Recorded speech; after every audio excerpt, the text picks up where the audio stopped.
반갑습니다. 강민석입니다. 이번 시간에는 EBS 독서 제자별 전략 강의 6강 진행하도록 하겠습니다. 이번에 볼 글은 알티세르의 호명태제라는 글인데요. 사실 이 글 자체가 내용이 그렇게 복잡하거나 어렵지는 않습니다. 글의 구성은 되게 단순해요. 그래서 우리가 요약한 내용을 보면서 그 글의 구성은 대략적으로 판단할 수가 있을 텐데, 이 글을 제가 보는 이유는 지금 진행하고 있는 게 인문예술 파트의 지문들이죠. 근데 사실은 예전에 말씀드린 적이 있지만 이 독서라는 영역은 단순히 글을 잘 읽는다라는 걸로만 해결되지는 않고요. 여러분들이 기출을 학습을 한다든지 아니면 지금 중학교부터 고등학교까지 배워왔던 다양한 과목들에서 나왔던 지식들, 이런 것들을 모두 활용하게끔 요구를 해요. 그래서 그런 부분들을 제가 좀 지적을 드리고자 하는 거고요. 본격적으로 한번 이 글을 살펴보도록 하겠습니다. 자, 글의 내용을 이렇게 요약을 해보면 크게 3명의 사상가들이 나오고 있습니다. 칸트, 알티세르, 슬라보의 지젝. 칸트 같은 경우는 사실 되게 유명한 철학자죠. 18세기 독일의 철학자죠.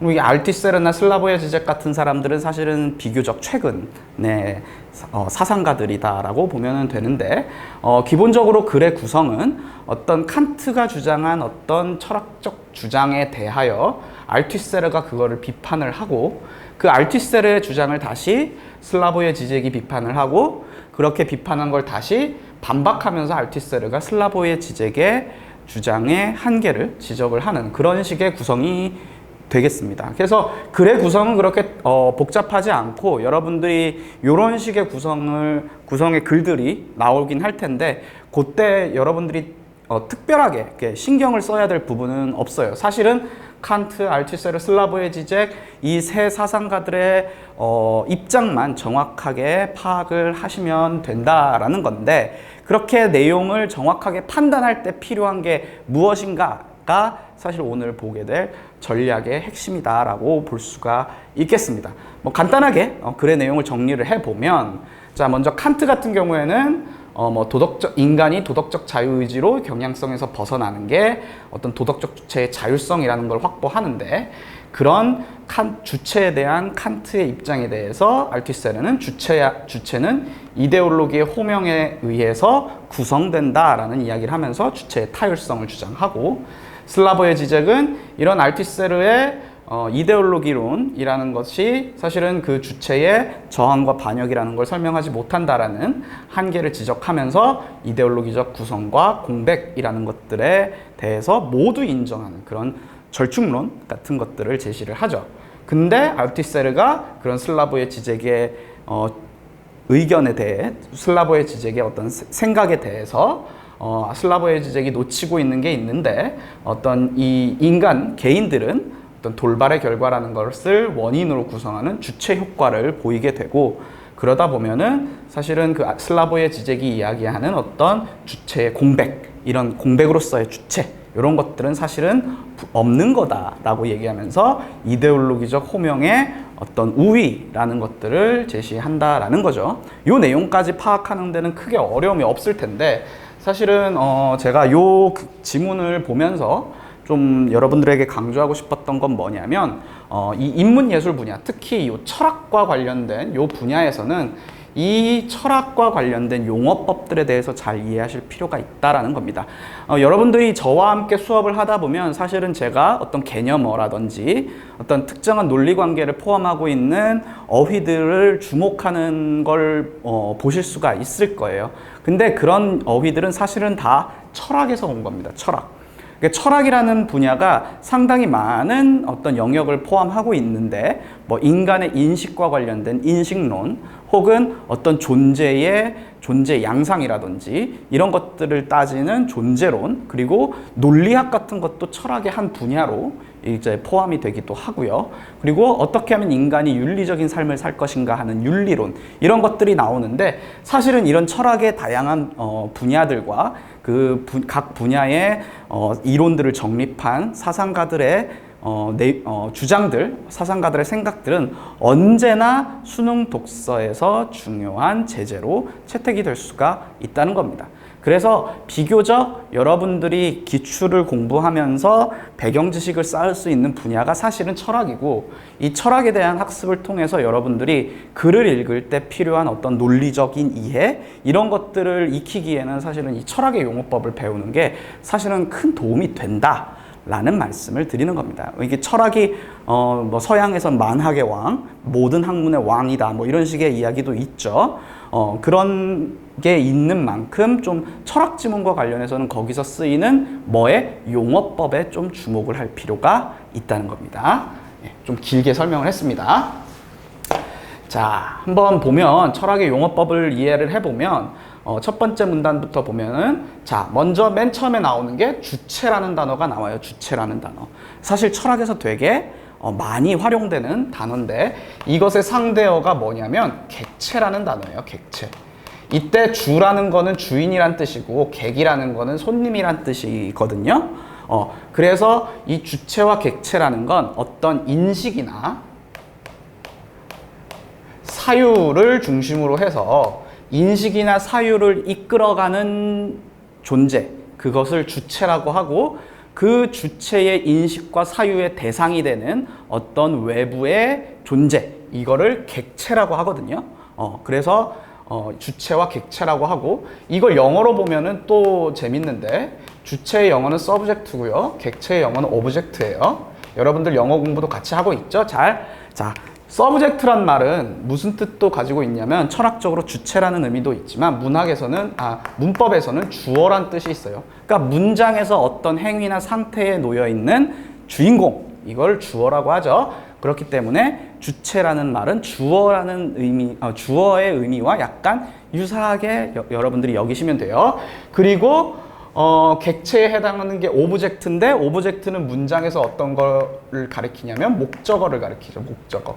혹은 영어에서 대상이라는 표현으로 쓰이기도 해요. 그래서 이 주체가 행위를 가하는 어떤 대상, 혹은 뭐 인식하는 어떤 대상, 이런 것들이 객체다라는 거예요. 그래서 이 주체는 기본적으로 인식과 사유를 이끌어가는 존재이기 때문에 어떤 존재로 서양 철학에서는 자율적 존재로 여겨져 왔다라는 거죠. 그리고 그런 생각을 정초한 사람이 누구냐? 그래서는 칸트라고 제시를 해주고 있어요. 그리고 이 칸트는 이 주체를 도덕적 주체라고 이야기를 하고 있는데, 이 칸트는 주체가 가지는 어떤 주동성, 혹은 그 어떤 인식이나 행위를 이끌어가는 그런 주체성, 사실 주체성이란 말이 주체에서 나온 거죠. 그렇게 주도하는 그런 능력이 사실은 어떤 도덕적 판단에 의해서, 도덕적인 어떤 성품에 따라서 나온 것이다라고 주장을 해요. 그래서 주체는 도덕적 주체야말로 주체다라고 이야기를 하는 건데, 그 도덕적 주체가 가지는 자율성이라는 건 어떤 의미예요? 외부의 억압이나 혹은 외부의 간섭에서 자유로운 성질, 이런 것들을 자율성이라고 얘기를 하죠. 그래서 사실은 주체란 말과 자율이란 말이 상당히 잘 어울리는 거죠. 왜? 인식과 행위를 이끌어가는 주인공, 그리고 외부의 개입이나 간섭으로부터 자유로운 성질, 이런 것들이 잘 어울리죠. 그래서 자율성, 이런 걸 강조하고, 그래서 주체를 구성하는 위치에 놓았다라는 거죠. 구성한다라는 거는 어떤 외부 세계에 대한 인식을 구성하고, 그 외부 세계에 대한 인식을 바탕으로 어떤 선택을 만들어내고, 이런 것들을 다 구성이라는 표현을 썼다라는 거죠. 자, 그래서 이렇게 주체를 구성하는 위치에 놓았는데, 그런 것과 함께 이제 칸트는 어떤 이야기를 하냐면, 식욕과 같은 자연적 욕구 혹은 쾌락과 같은 것들을 추구하는 인간의 경향성이라는 게 있다라고 이야기를 하죠. 이 경향이란 표현도 사실은 철학에서 많이 쓰죠. 경향이란 말은 어떠한 방향으로 나아가려는 성질이라고 이야기를 할 수가 있어요. 그래서 우리가 아는 경향과 여기서 쓰는 경향은 사실은 다르긴 하지만, 우리가 쓰는 경향이야말로 오히려 철학에서 가지고 온 그런 용어일 수도 있다. 우리가 상당히 일상에서 철학적 용어들을 많이 사용한다. 이런 얘기들을 해볼 수가 있고, 그런 경향성과 뭐를 구분하냐면 도덕적 자유의지라는 이야기를 하죠. 사실은 이 자유의지라는 표현은 여러분들이 철학 지문을 읽으면 상당히 많이 나오는 용어입니다. 이 자유의지라는 게 사실은 어떤 인간이라는 존재를 규정하는 아주 중요한 속성으로 이제 철학자들이 이야기를 해왔거든요. 자유의지란 건 뭐냐면 이런 자율성, 외부의 간섭이나 개입으로부터 자유로운 상태에서 자신이 어떤 무언가를 하거나 무언가를 선택하려는 어떤 인간의 의지, 이런 것들을 자유의지라고 이야기를 하고, 이 자유의지는 칸트가 만든 게 아니에요. 자유의지란 말은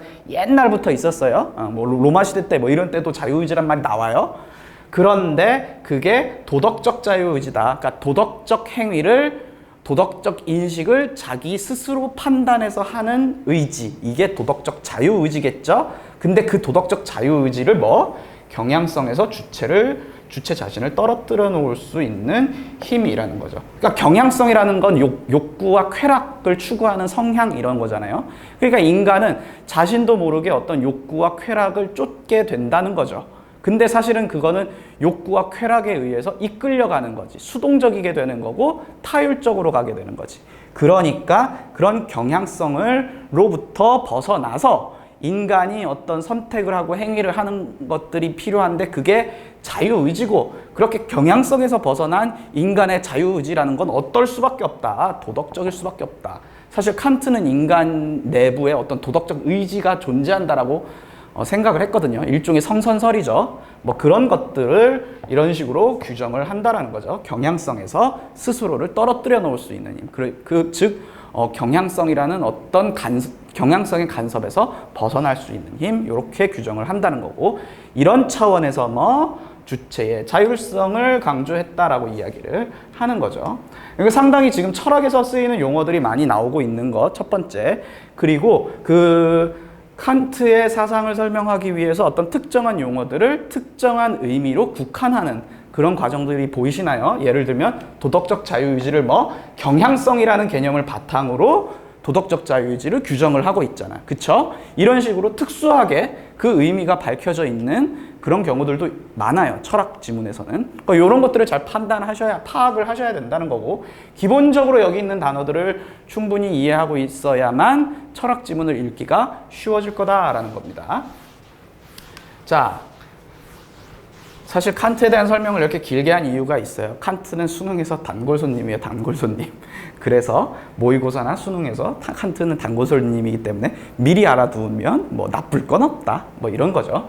그러한 주체를 자율적 존재로 규정하는 칸트의 규정에 대해서 알티세르는 어떤 주장을 하냐라고 했을 때 이 이데올로기적 호명태제라는 것들을 제시하는데, 이때 이데올로기적 호명태제의 내용은 뭐냐라고 했을 때, 이데올로기가 개인을 주체로 호명한다라고 이야기를 하고 있죠. 자, 이 의미를 잘 봐야 돼요. 자, 이 이데올로기라는 거는 인간 외부에 존재하는 어떤 사회적 차원으로 존재하는 공통의 신념, 의지, 이런 것들을 이데올로기라고 하죠. 근데 이 이데올로기가 개인을 주체로 호명한다고 했는데, 이때 주체는 뭐라고 했어요? 문장의 주어 같은 거라고 했죠. 스스로의 인식과 행위를 선택할 수 있는 그런 존재라고 했죠. 그런 차원에서 인간을 규정하면 주체라고 하는 건데, 이때 개인이 문제죠. 개인이란 말은 뭐냐면요, 개인은 영어로 뭐냐면 individual 이렇게 되죠. 근데 이때 in이라는 말은 not, 아니란 뜻이고요, divisual이라는 말은 나눌 수 있는, 이런 뜻이에요. 즉 더 이상 쪼개지지 않는 어떤 인간을 개인이라고 하는 거죠. 예를 들면 우리가 국가라는 공동체가 있으면 그 국가는 다양한 지역들이나 혹은 다양한 집단들로 쪼개질 수 있죠. 그리고 그 집단들을 다시 쪼개면 성별로 쪼갤 수도 있고 연령대로 쪼갤 수도 있죠. 그렇게 계속 어떤 인간의 사회를 쪼개고 하다 보면은 결국에는 더 이상 쪼갤 수 없는 유일한 어떤 근본적인 단위, 인간 사회에서 근본적인 단위가 있을 텐데, 그게 뭐냐? 개인이다라는 거죠. 그렇다는 점에서 이 개인이라는 건 그냥 하나의 개체인 인간을 나타내는 말이에요. 이해되세요? 근데 주체는 뭐예요? 스스로 선택할 수 있는 존재죠. 그렇다는 점에서 개인이랑 주체는 모두 인간을 가리키는 것 같지만 그 의미는 달라요. 그래서 개인이 주체가 된다는 거는 약간 다른 의미라는 거죠. 주체가 자율적 어떤 스스로 어떤 행동을 하거나 이런 선택할 수 있는 존재가 된다는 거니까요. 그래서 이 이데올로기가 개인을 주체로 호명한다. 즉 개인이 스스로를 주체로 생각하게끔 하는데 이데올로기가 작용을 한다는 거지. 그렇다는 점에서 이 알티셀의 입장에 따르면 주체는 더 이상 자율적인 게 아니고 타율적인 존재가 되는 거죠. 그래서 개인이 호명에 의해서 어떤 이데올로기적 동일성을 확보하게 된다라는 건데, 이 동일성이란 표현도 많이 나오는데, 동일성이란 표현이 무슨 뜻이냐면요, 이게 정체성과 똑같은 말이에요. 정체성. 사실은 정체성이란 말보다 동일성이란 말이 서양 철학의 의미에서는 더 맞아요. 왜냐하면 동일성이란 말은 영어로 쓰면 아이덴티티인데, 이 아이덴티티에서 이게 무슨 뜻이냐면 같다는 뜻이에요. 같다는 뜻인데 뭐가 같다는 뜻일까요? 예를 들면 여러분들이 이렇게 있는데, 여러분들이 1년 후에 여러분이 있어요. 그러면 과거의 여러분과 1년 후의 여러분은 같은 사람인가요? 다르죠. 왜? 이때와 이때의 세포 구성이 완전히 달라졌을 거고요. 1년이 지났으므로 여러분들은 조금 더 성장을 했을 거고요. 그리고 다양한 경험들이 더해지면서 여러분들의 의식 세계도 바뀌었을 거예요. 하지만 우리는 이 두 사람을 같은 사람이라고 여겨요. 왜? 나라는 존재가 일정하게 유지된다라는 그런 생각, 그런 의식이 있기 때문에 이 1년 전과 1년 후가 같은 사람이다라고 생각할 수 있기 때문에 그래요. 그렇다는 점에서 이 동일성이란 말은 내가 나라고 여기는 생각, 나를 규정하는 어떤 성질, 이런 것들이 동일성이 되는 거예요. 왜? 그게 있어야 과거의 나나 미래의 나가 현재의 나와 같다라고 얘기할 수 있을 테니까.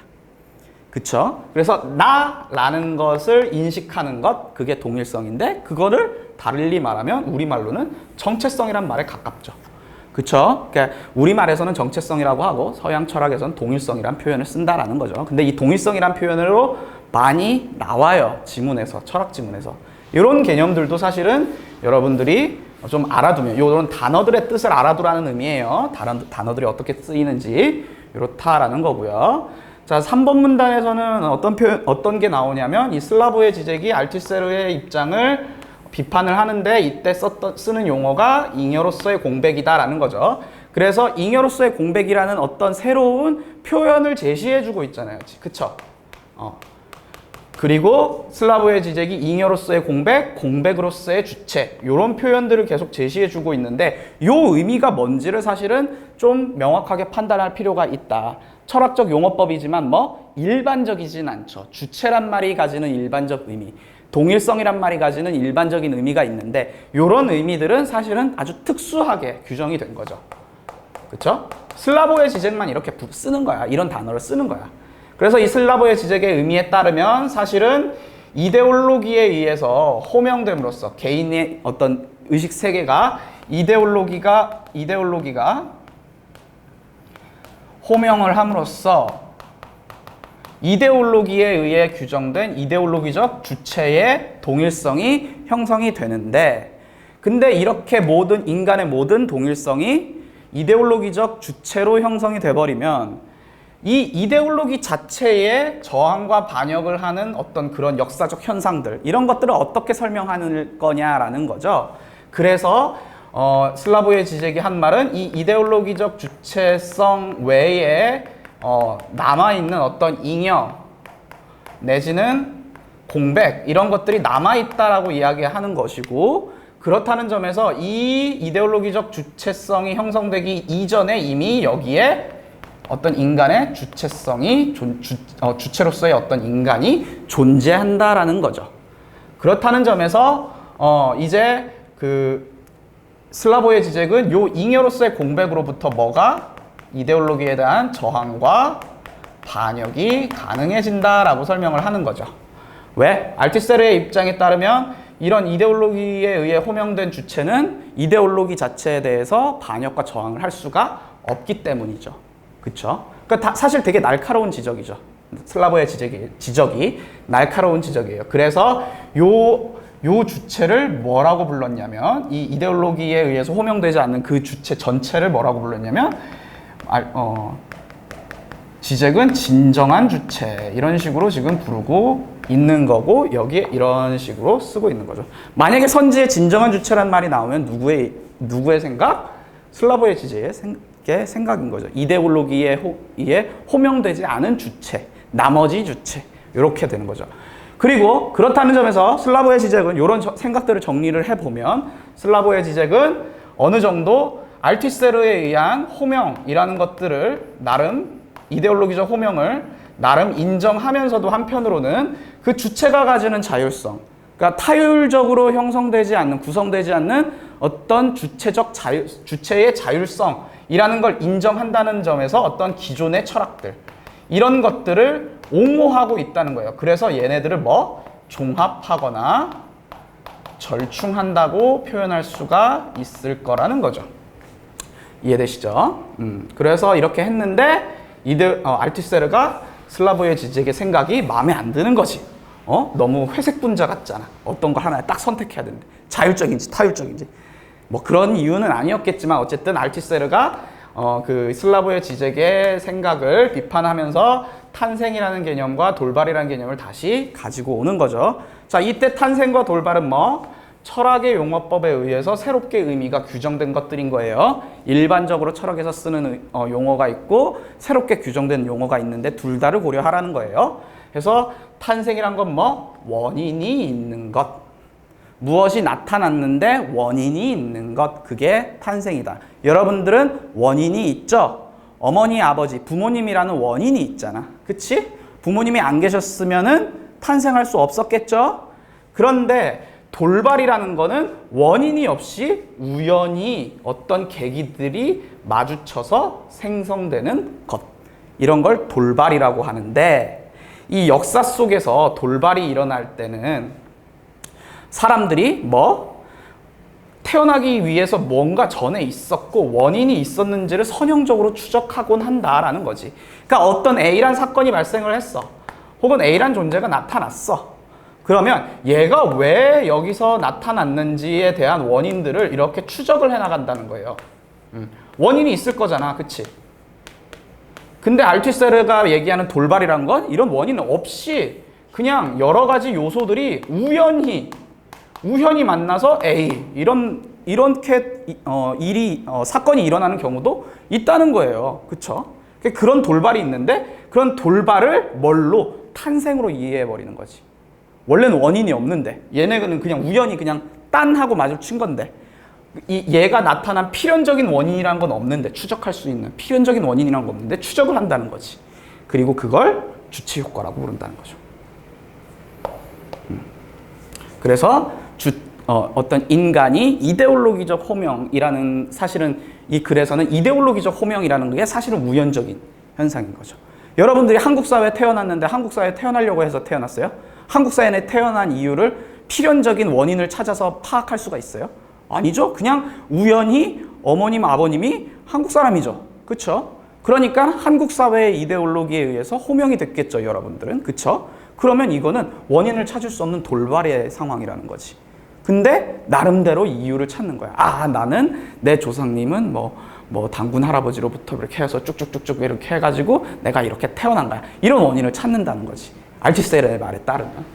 이런 식으로 철학적 용어들이 지금 사용되고 있는데, 여기서는 또 하나 확인해야 될 건 탄생과 돌발은 특수하게 규정된 거고, 일반적으로는 이제 원인, 결과, 우연, 이런 표현들도 사실은 철학에서 많이 사용되는 그런 거죠. 이 우연이란 말에 상대되는 개념은 필연, 이런 식으로 활용이 되죠. 그래서 지금 그 지문에 나와 있는 철학의 용어법들에 대해서 한번 살펴보았어요. 그러니까 사실은 그렇게 어렵지 않은 글이어서 글 자체에 대한 이해보다는 여러분들이 이런 식으로 철학적 용어법에 조금씩 익숙해지는 게 사실은 실제 수능 문제를 푸는 데 도움이 된다. 여러분들이 연습 문제로 푸는 철학 지문들이나 이런 거에 쓰이는 용어법들을 잘 봐라. 어휘들이 어떤 것들이 쓰이는지 다 반복되거든요. 몇 개의 단어들이 계속 반복돼요. 그리고 그게 어디도 쓰이냐면 문학에도 쓰여요. 문학에도. 왜? 철학이 문학에도 영향을 미쳤거든. 혹은 문학을 철학으로 정리를 하기도 했거든. 그러니까 비슷한 용어들이 쓰인다. 그래서 사실 이 철학의 용어법이란 건 우리 일상에도 많은 영향을 미치고 있고 수능 독서 문제에도 많은 영향을 미치고 있기 때문에 여러분들이 좀 눈여겨서 한번 보실 필요가 있다는 걸 강조드리기 위해서 이번 지문을 살펴보았습니다. 자, 이번엔 연습 문제를 한번 풀어보도록 하겠습니다. 자, 연습 문제를 가지고 왔는데 연습 문제는 3번 문제를 가지고 왔어요. 그래서 윗글을 읽은 학생, 그 본문을 읽은 학생이 보기에 대해 보이는 반응으로 적절하지 않은 것은 이라고 되어 있는데 이때 보기로 주어진 게 사실 양이 좀 많아서 다음 페이지에 이렇게 실었어요. 그래서 보기의 내용은 뭐냐면 어떤 김모모 교수의 자서전의 내용을 가지고 왔는데요. 자, 해서 자서전을 쭉 보니까 읽어보니까 치열했던 반장 선거가 끝나고 선생님께서는 가벼운 미소와 함께 축하한다 뭐 이런 식으로 구체적인 김 교수의 내력이 살아왔던 그 삶이 이렇게 제시가 쭉 되고 있죠. 그런데 이런 식의 보기 문제와 관련해 가지고 여러분들이 좀 파악을 하셔야 되는 게 일반적으로 보기 문제는 어떤 특징을 갖냐면 본문의 내용 이 문제가 딸린 어떤 그 본문, 지문의 내용이 추상적인 내용이라고 할 때 이 추상적인 내용을 어떤 구체적인 상황에 적용해보는 문제가 보기 문제로 많이 나와요. 사실 이건 아주 기본적인 패턴이야. 그러니까 사실은 여러분들 아까 알티세르의 이데올로기론과 관련하여서 그 글을 이렇게 쭉 우리가 읽어봤는데 사실은 되게 추상적인 개념을 나타내는 어휘들이 많이 사용되고 있었잖아요. 그쵸?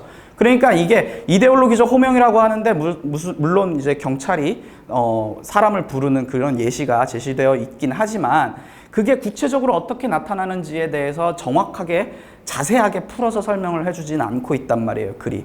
그래서 그런 것들을 보기에서는 구체적 사례를 줘가지고 그 글의 내용을 적용해봐라. 이런 식의 문제가 많이 나오게 되죠. 그래서 이 문제 유형도 추상적인 본문의 내용을 구체적인 사례에 적용해서 이 구체적인 사례의 내용을 이해해봐라 라고 이렇게 가지고 온 거고요. 자, 그래서 한번 보기 내용을 보면 자, 반장 선거가 끝났는데 선생님께서 가벼운 미소로 축하한다. 누구야? 네가 이제 반장이니 열심히 해주길 바란다라고 하고 아이들이 반장을 연발하였죠. 근데 여기서 중요한 거, 여기서 그때 김 교수가 묘한 책임감이 뭉클하게 피어올랐음을 느꼈죠. 자, 아이들은 반장이라고 김 교수에게 불렀어요. 뭐 한 거야? 호명한 거지. 호명을 하니까 김 교수는 자신의 정체성을 뭘로 설정하게 되는 거야? 이제 반장이라고 설정을 하게 되는 거지. 이런 과정들이 사실은 알티세르가 설명하는 이데올로기적 호명과 유사하죠. 자, 그리고 1900XX년 수많은 시민이 거리로 쏟아져 나왔는데 그때 교복을 입은 학생들도 있었다. 그런데 걔네들은 학교에서 배운 민주주의가 부정선거로 얼룩지는데 순수한 분노를 느꼈다라고 얘기를 하고 있죠. 그러니까 사실은 학교에서 민주주의를 배웠어. 그러니까 어떤 나름대로 민주주의 사회에서 산다는 정체성이 형성이 됐겠죠. 그렇다는 점에서 이 학교라는 공간은 이데올로기가 호명되는 어떤 그런 공간이라고 볼 수 있는데 그게 어떻게 부정선거로 얼룩져 버렸단 말이야. 그러니까 분노를 느꼈어. 즉 어떤 이데올로기에 대한 일종의 반역 혹은 저항 이런 것들이 나오는 거죠. 근데 사실은 김 교수는 뭐라고? 이 땅에 애초에 민주주의가 뿌리 내린 적은 없었다 라고 이야기를 하는 거죠.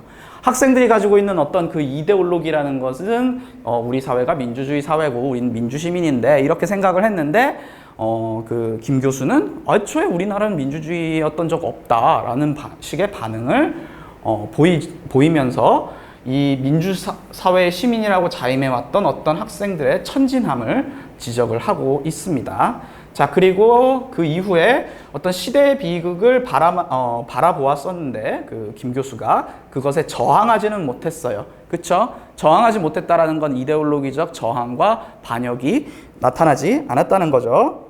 그럼에도 40여 년간 학문을 추구하면서 학자로서의 삶을 살았고 그 속에서 이 김 교수는 자유라는 것을 느낄 수 있었다. 뭐 이런 이야기를 하고 있습니다. 자, 이런 보기의 내용과 관련하여서 선지의 내용을 보면은 각 사상가들이 어떤 식으로 이 보기의 내용을 이해를 하는가와 관련돼서 제시가 되어 있는데, 먼저 칸트 같은 경우에는 보기의 나, 김 교수가 경향성에 따라 이속을 탐하지 않고 진리를 추구하는 학자의 삶을 살았다는 거, 이게 자율성을 지닌 도덕적 주체라고 할 수 있겠군이라고 되어 있는데, 아까 보기의 마지막 문장에서, 마지막 내용에서 김 교수가 자기의 삶을 회고하면서 이속을 탐하지 않고 학문 연구에 정진했다, 이런 내용이 나오죠. 그렇다는 점에서 김 교수는 경향성에서 스스로를 떨어뜨린 존재인 거고, 그렇다는 점에서 도덕적 자유의지를, 칸트의 용어를 사용하면 도덕적 자유의지를 발휘한 거죠. 그리고 칸트의 입장에서는 이를 도덕적 주체라고 볼 수가 있겠죠. 그래서 1번 적절하고요. 자, 2번 알티세르에 따르면 보기의 선생님들과 아이들이 반장이라고 부르자, 호명이죠. 그때 묘한 책임감을 느꼈는데, 이거는 호명에 의해 개인이 획득한 이데올로기적 동일성을 암시하는군 이라고 되어 있죠. 이때 동일성 정체성. 그래서 반장이라는 정체성을 획득하게 됐잖아요. 그러니까 책임감도 느끼는 거고 어떤 나름의 믿음이 생기는 거지. 그쵸? 그런 점에서 알티세르 입장에서 이렇게 얘기할 수가 있죠. 반장이라고 불러주니까 반장처럼 행동하는 거야. 그런 식으로 볼 수가 있는 거죠. 자, 3번. 알티세르에 따르면 보기 학생들이 민주사회의 시민으로 자임해온 것은 주체 효과에 따라 현재의 자신을 과거의 자신에 투영하여 자율적 존재로 생각한 결과로군이라고 되어 있는데, 이건 사실은 좀 어렵죠. 이해하기가 좀 어려운데, 자, 분명 거리로 뛰쳐나왔던 학생들은 민주사회가 아닌 곳에서 살고 있었어. 그쵸? 근데 자신들은 민주시민이라고 생각하고 있었죠. 그럼 이상하죠. 민주주의가 실현되지 않았던 사회에서 민주시민이라고 스스로 생각하고 살아왔단 말이야. 그쵸? 그렇다는 점에서 이 민주주의라는 어떤 이데올로기가 있는데, 이 이데올로기를 받아들이면서 애초에 자신이 민주시민이었던 것처럼 생각을 한 거죠. 즉, 현재의 자신의 원인이 되는 어떤 현재의 자신을 만든 어떤 원인들을 찾아 나가면서 과거를 어떻게 바꾸어 나간 거죠. 현재의 자신을 과거의 자신에게 투영을 한 거지. 내가 지금 민주시민이라고 여기니까 나는 언제나 민주시민처럼 살아왔었어. 그러니까 나는 민주주의가 실현되지 않는 부정선거에 분노를 할 거야 라고 생각을 하는 거지. 그렇다는 점에서 이 3번 선지는 알티셀의 주체 효과를 좀 어렵게 묻고 있는 그런 선지라고 볼 수가 있겠습니다. 조금 어렵죠? 자, 4번. 슬라보의 지적에 따르면 부정선거에 반발하며 거리로 나온 수많은 시민들, 이 사람들은 기존의 이데올로기에 대해서 그거를 그냥 수동적으로 타율적으로 받아들이는 거에 그치지 않고 그것에 저항하고 반역을 하고 있죠. 거리로 뛰쳐나왔다는 걸 보면. 그렇다는 점에서 이거는 어떤 이데올로기적 호명만으로 구성되지 않은 채 공백을 지닌 주체가 존재한다라는 걸 보여주죠. 그쵸? 이해가 되시나요?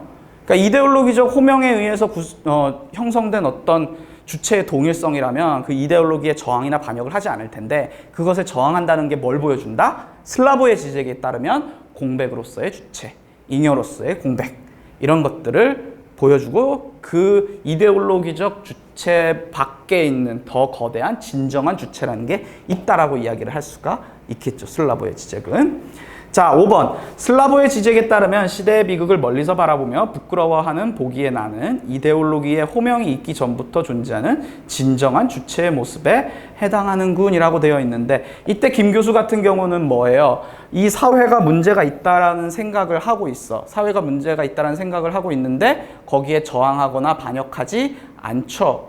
그렇다는 점에서 진정한 주체를 발동시킨 거야, 안 시킨 거야? 잉여로서의 주체, 공백으로서의 주체를 주체로 이제 행동을 한 거야, 안 한 거야? 행동을 하지 않은 거죠. 그렇다는 점에서 이게 진정한 주체, 이데올로기의 호명이 있기 전부터 존재하는 진정한 주체의 모습을 보여준다고 보기 어렵죠. 오히려 이데올로기에 편승하고 안주하고 그러다 보니까 이 사회의 변화에 어떤 사회 지배 이데올로기에 저항하거나 반역하지 못하고 있잖아요. 그렇죠? 사실은 이 진정한 주체의 모습이라는 건 슬라보의 지적이 뭘 설명하기 위한 거야? 어떤 주체의 저항과 반역, 이데올로기에 대한 저항과 반역을 설명하기 위한 거니까 반역하지 않고 있으니까 적절하다고 보기 어려운 거죠. 자, 이런 식으로 추상적인 내용을 구체적으로 적용하는 그런 문제를 한번 풀어보았습니다. 지금까지 여기까지 해서 이제 5강 강의를 마치도록 하겠습니다. 여러분들 강의 듣느라 고생 많으셨습니다. 감사합니다.